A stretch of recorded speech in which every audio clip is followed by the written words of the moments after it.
Hey agents, Agent KCG here, and in this video we're going to go over the differences of Opendoor and Offerpad. Make sure you stay for the knowledge drop that I will explain to you the main difference when it comes to how much equity you can get out of your home when you're selling it.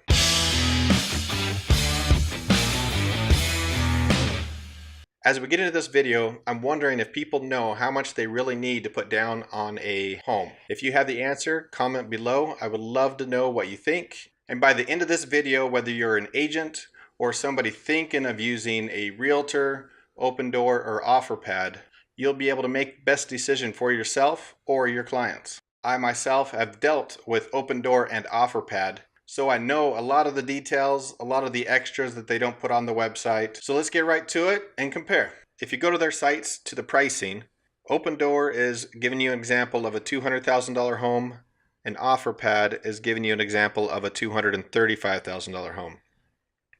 And if you go through each of their service fees, their seller concessions, all that, it's somewhat similar in the example.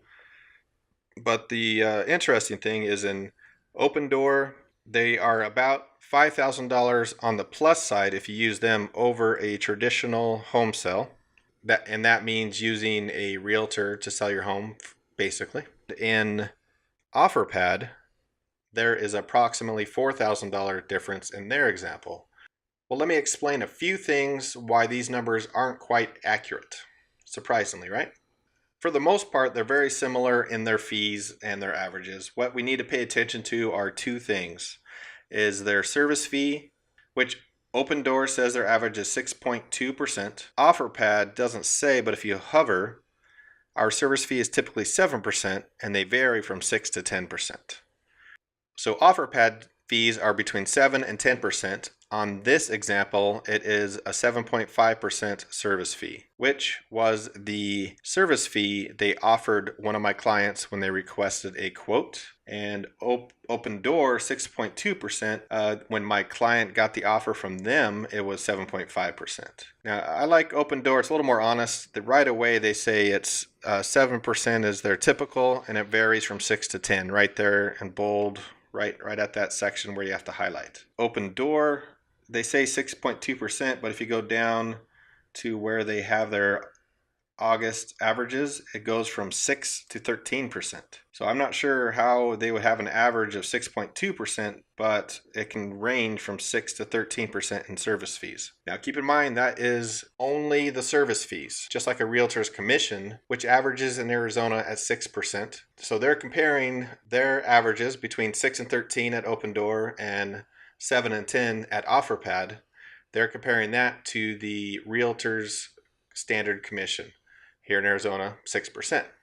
So right away, they have a higher service fee compared to the standard commission. And then they fluff up the numbers on the traditional sales side. So they're saying the seller concession is 2%. They actually both use that. And if you look at the Offerpad, concessions are monetary credits given by sellers to reduce costs typically paid by buyers. So that's basically closing costs. Again, right now it's a seller's market, so a seller paying closing costs is very rare. The only times that it could happen is if the house is overpriced or the offer comes in above asking, hoping that difference will cover the closing costs. But right now, it's a very competitive market, especially at these prices that they're giving examples at. No sellers are paying closing costs. Those percentages should be 0 right now. The homeownership overlap, I don't know why they're estimating 1%. That happens no matter what. If you're using Opendoor or Offerpad or a traditional home sale, you're still going to have homeownership overlap. Offerpad and Opendoor can't avoid any homeownership overlap for you. You have to move from one house to another. There is going to be overlap no matter what. Now, something else Opendoor mentions is the time on market, how many showings, how long does it take to get your home ready to be shown. These are all guesstimates on their part. I know here in Gilbert, Arizona, everything is closing faster as you get getting shown less than these estimates right here.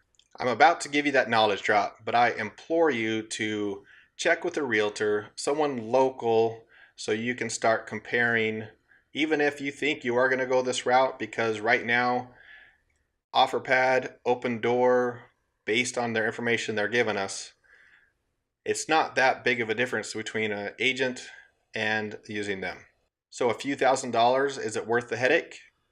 I would think so. If it's a $4,000 difference, I might choose Offerpad because they also include free moving. But here's the kicker. When we requested quotes from Opendoor and Offerpad, the listing price and the quotes we got were totally different, were a vast difference. Check this link to my Offerpad review of the actual offer.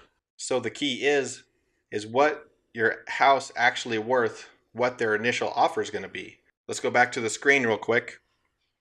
So Opendoor offered this fake person $200,000. But what if the listing price, if they went with a realtor, is $220,000 and they actually can sell it at that price with comps and comparing it to everything else? That's a $20,000 difference right away. Offerpad, let's just do the same thing. If they could have sold it for $255,000, listed it for $255,000 and sold it at that price, that's a $20,000 difference.